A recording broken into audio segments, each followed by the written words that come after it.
to look at. Okay, well, I'll say Good hi first. morning. It is Friday and it's time for the Friday Grief Chat. I'm Jill. I'm Deb, and welcome to wonderful weather in East Central Illinois today. And in California today. Oh, Today, nice. yeah, Yeah. yeah. You said you needed to go get something, Deb?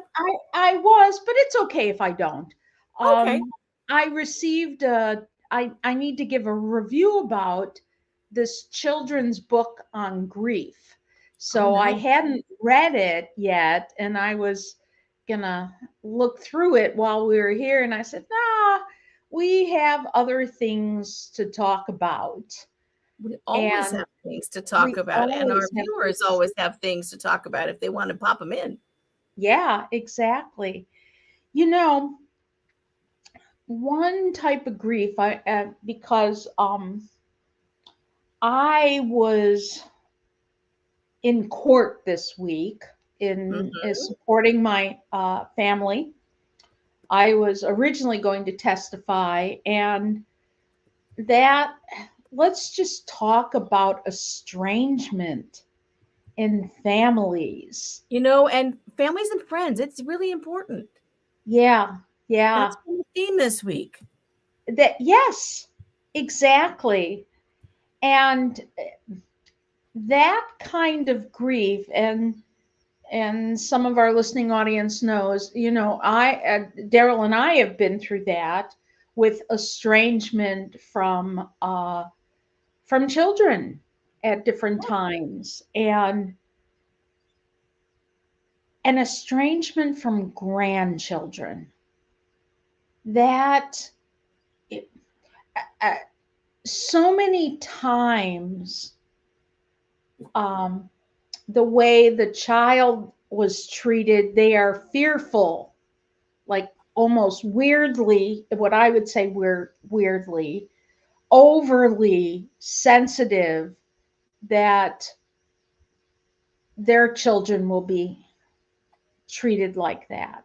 Right. So they'll keep the grandparents away, or um, Even if it wasn't those grandparents that did it, we will, that's right. frequently it's a couple who marries or partners up, and Yeah. one has experienced some form of abuse in their family of origin. And so they assume that even though these parents had provided a really stable, loving environment, that there's that potential for it. And they're so cautious and fearful that they just can't let their kids get close to any grandparents because any grandparent is a danger to them. Yes. And imagine how there is no way children, adult children, know how grandparents feel. There's just, there's, unless they had a really close relationship with one of their grandparents, Hmm. there's really, for whatever reason, uh, there's no way they experience it unless maybe they're a therapist, and Right. then they through that way. And grandparent laws are different in different states. Yeah, there are some in some states, there are not in others. The Supreme Court has had some rulings here and there about it. But Yeah. yeah, the parents have the rights to the children and constitutionally as they should, but there's that link to grandparents can be so important. Yeah. And it's truly there are some parents who should not have, connection, right? And Or it should be limited and it should be supervised. And I'm not saying otherwise. I worked for child welfare for many, many years. There right, are times. there are times when the the bio parent Hmm. is not really a good match for the child. Right. And as grandparents would not be a good, you know, enhancement to a grandchild's life. And But when and the grief that occurs when you've been part of a child's life for many, many years, and then you're cut off. The damage to the children, now kids are pretty resilient. And when you think they don't know what's going on, they do. Yes, they do. And so if there's any parents that are doing this, do not think for a second that you've separated it and made it okay, because your kids know better. Your Mm-hmm. the children at 8 years old knows what's going on.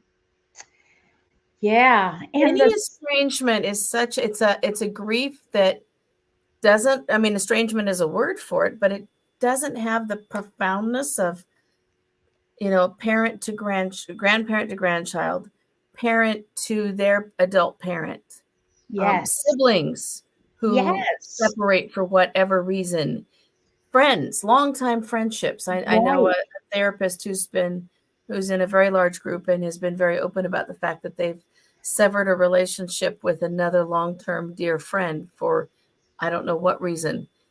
And they're really suffering with that decision, but felt like they had to make it. Any of those are a loss that need grieving. That's right. They need naming. They need to be able to be talked about. And they need to Hmm. be dealt with because, I mean, if someone dies, you get to go to the funeral maybe, but Exactly. there's So no funeral for a loss of someone who's still alive. it's a disenfranchised grief. Yes, it Like, is. where does this go? It's, am I allowed to have those feelings? I mean, that's people ask this in counseling. Is no one died? They allow us to see up close and personal 3 times a year. Is that estrangement? I mean, we still get to see them 3 times a year, but that's it. You know, Mhm. the child is cut off socially from, and I see this a lot. They take the phone number away, or they say, don't you ever call them, or they see how angry it makes the mom and dad if the child reaches out. Mhm. And you just feel for the family like, And then when you have had to sever those relationships or even just step back, not sever, but mm-hmm, just a step back, mm-hmm, you're still likely to see them interacting with other people yes, that you know and are close to. And you have to make the decision whether or not to attend functions where it might get weird mm-hmm, and where you need to put up that false front, which right. is hard. And that's something grievers do after a death. They Okay, do. I'm going to go to the birthday party, so I'm going to smile. And when someone asks, I'm going to be, oh, yeah, everything's okay. It's okay. You're okay. I'm okay. Everything's okay. And Right. my sister was wearing that shirt, by the way, this week. She got it in 3 colors. I'm But she's tired of fine. people asking her, I'm fine. You're fine. Everyone's fine. You know, Yes. Yeah. right? Yeah. That's something that in an estrangement loss, in a disenfranchised grief loss, Mm-hmm. folks feel like they need to do. And disenfranchised grief can include lots of other losses, but it's that I don't feel like this is going to be honored as a real loss. And I don't feel like I should have the ability to say it's a loss or to grieve it publicly Mm-hmm. or to share how much it hurts. Right? Exactly. Aren't you over it yet? Just let them go. These are all things that I heard. And, you know, very much like a divorce, which Mhm. also can be disenfranchised grief. Yes, Just like that, people pick teams. they do. And if And it's it's a hard to tell divorce, sometimes why they picked a team or why they felt a need to pick a team.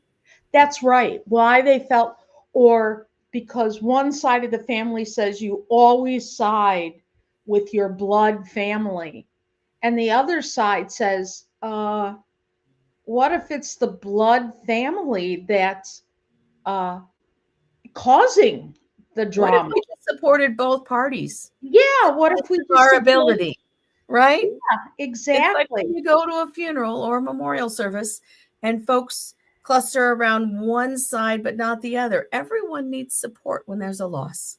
That's right. Universally, they need support. And if there's a severing, there's something that's happened somewhere, even if it's just in the lived and misinterpreted experience of the person doing the severing.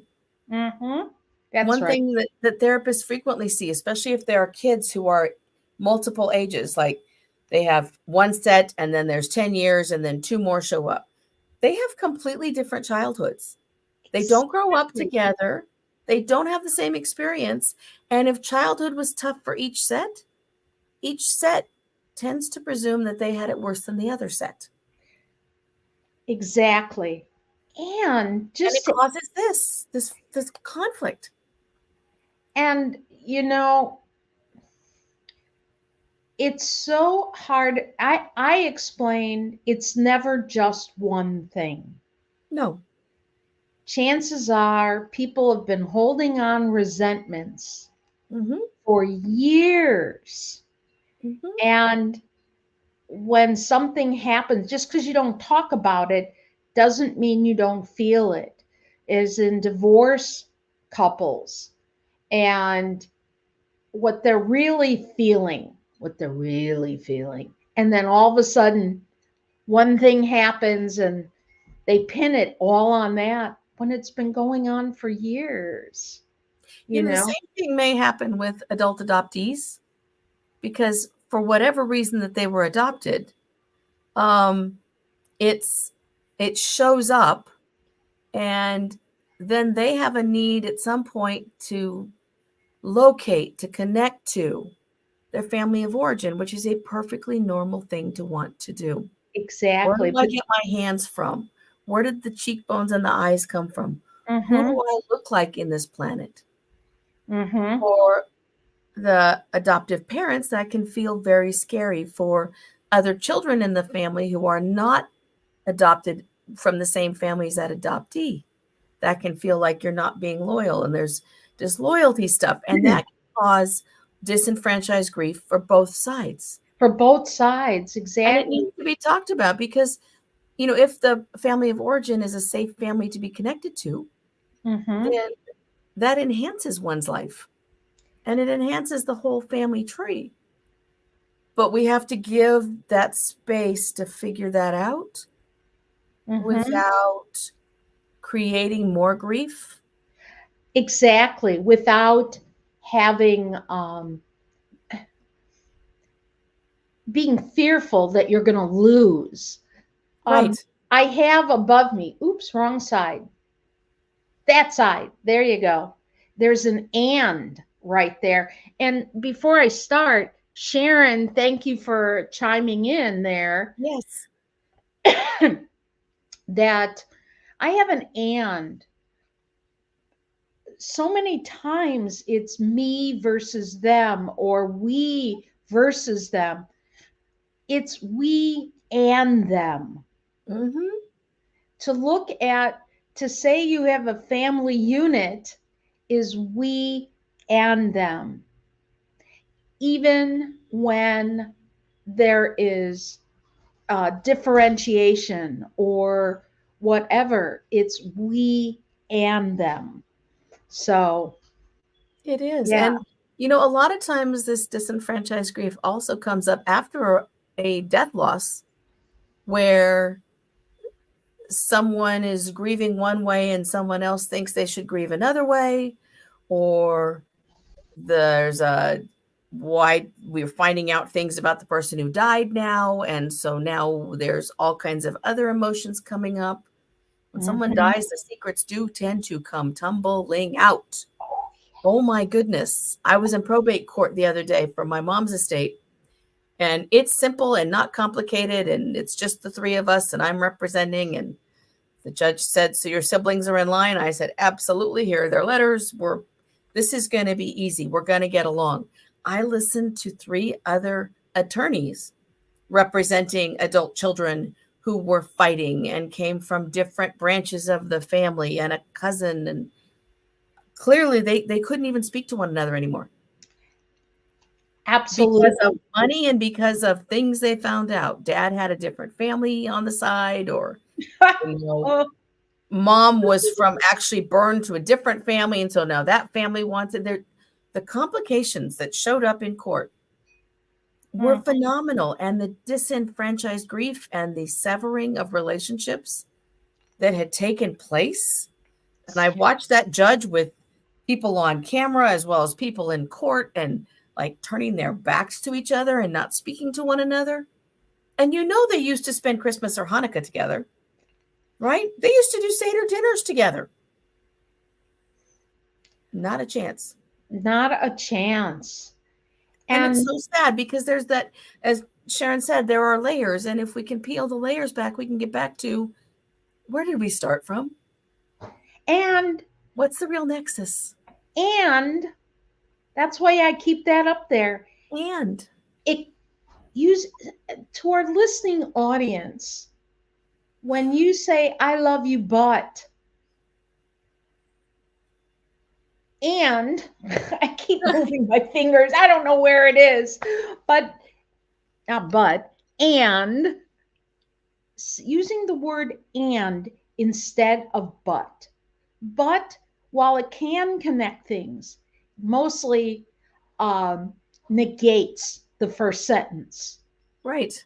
Not I love you, but I love you, and I am having a difficult time communicating with this person. I love you, and do you think we can find some sort of common ground to agree on? I love you, and right now I don't like you. Mm-hmm. Those are all acceptable sentences. I love you, and I really wish the other person hadn't died, and you are not them, and I'm having a struggle with allowing my love for you to come through because I'm still missing this other person so much that shared a similar role that I don't know what to do with the sadness, and I don't know how to let the grief barriers down to allow you back in because I'm afraid you might die too. That is a complete thought. That is so right on. And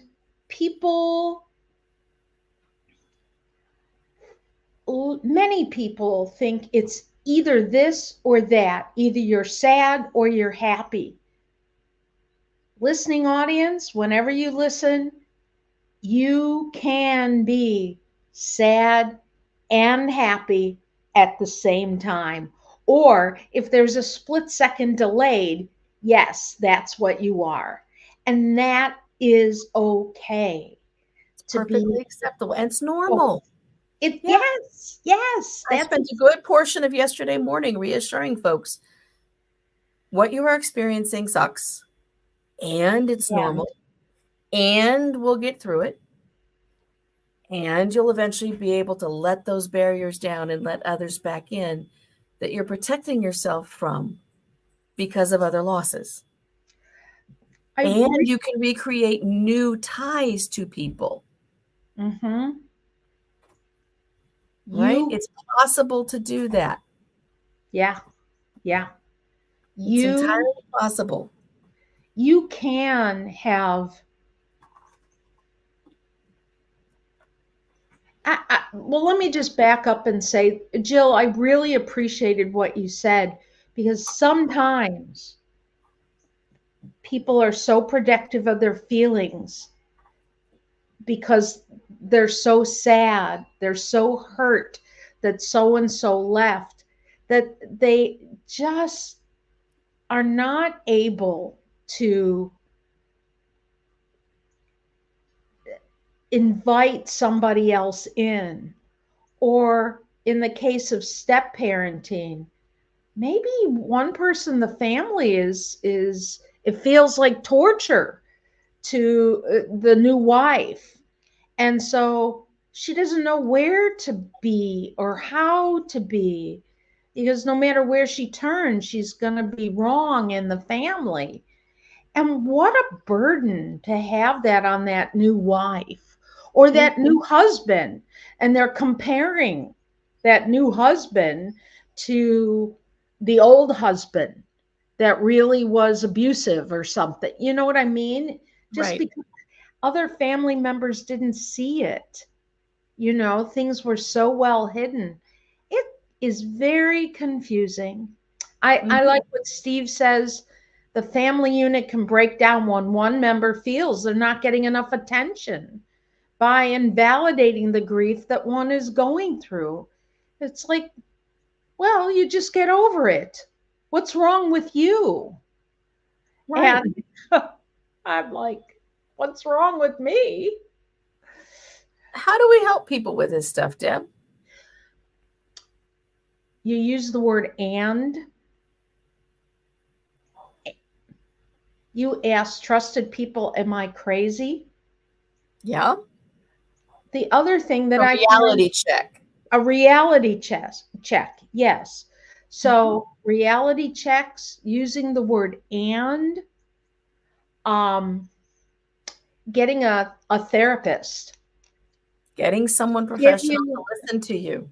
that's right, because you're gonna, when ruminating and you're gonna burn everyone else out around you. So inadvertently, you're going to alienate, and it's going to come through the feeling like, well, they don't like me either. What about being open to there might be input from one of those people that says, maybe I need to take a second look, take a step back, take a second look. It's not about being, it's not, am I right or do we want to get along? It's, are there places where there might be room for more interpretation?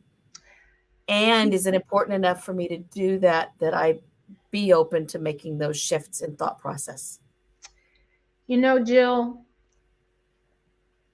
I got to take a deep breath when that comes on because many times in family, there are those that say maybe I need to take a second look, or they listen when someone says that.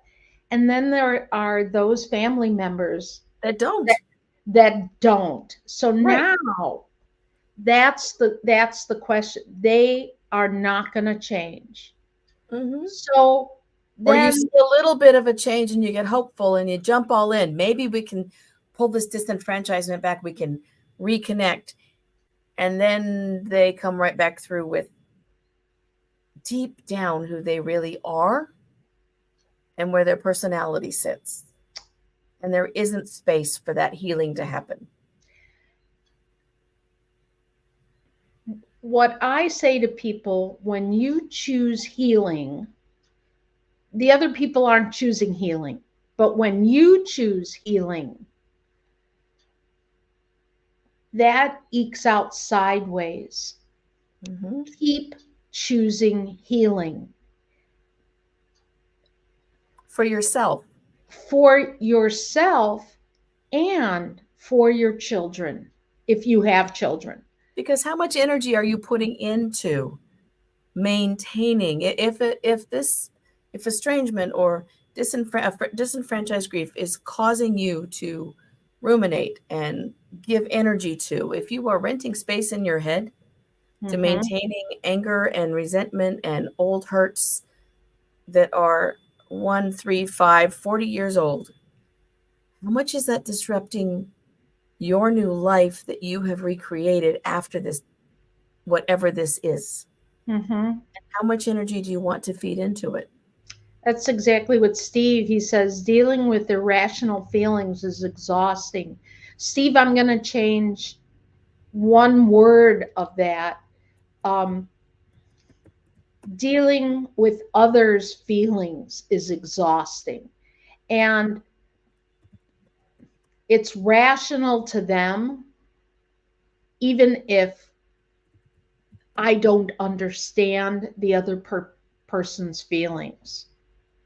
Even if I try to understand, still in my core makeup, it doesn't make sense. And in their core makeup, I don't make sense to them. So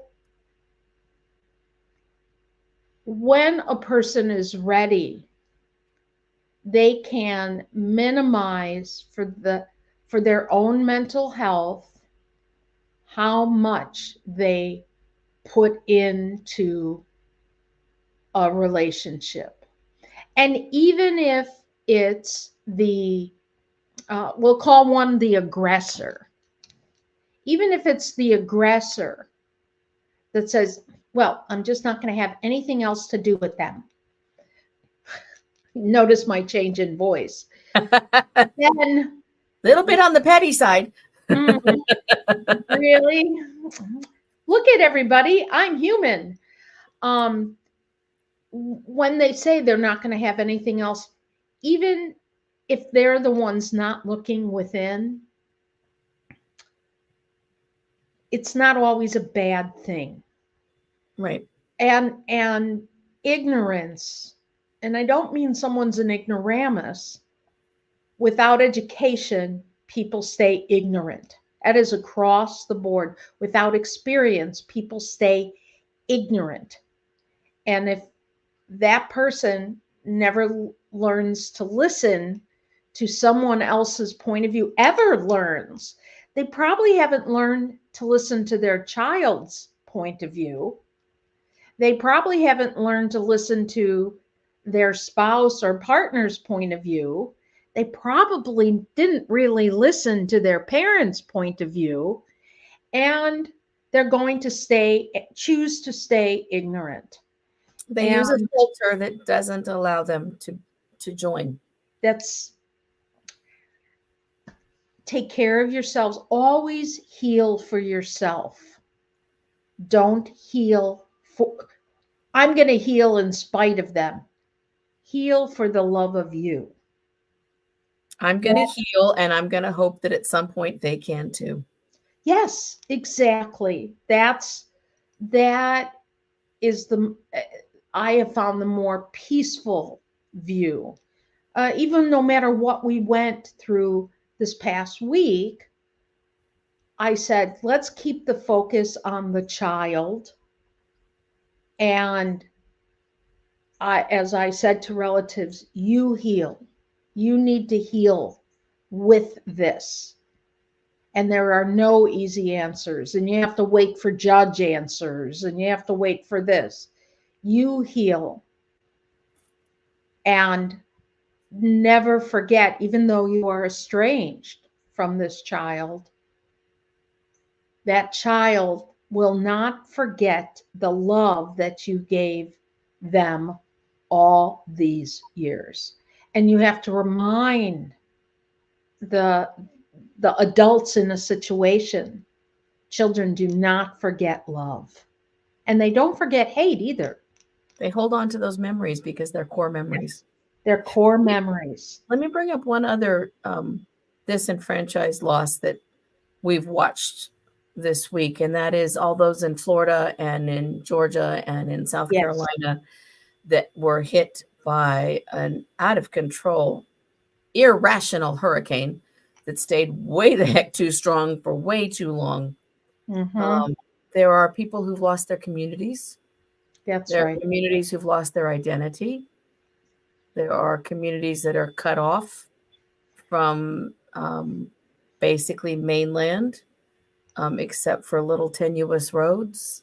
And then in Hawaii, there are communities trying to heal and trying to recreate themselves away from the disaster zone because they can't get to it, whereas those in Florida are going back to the disaster zone and trying to make sense of it.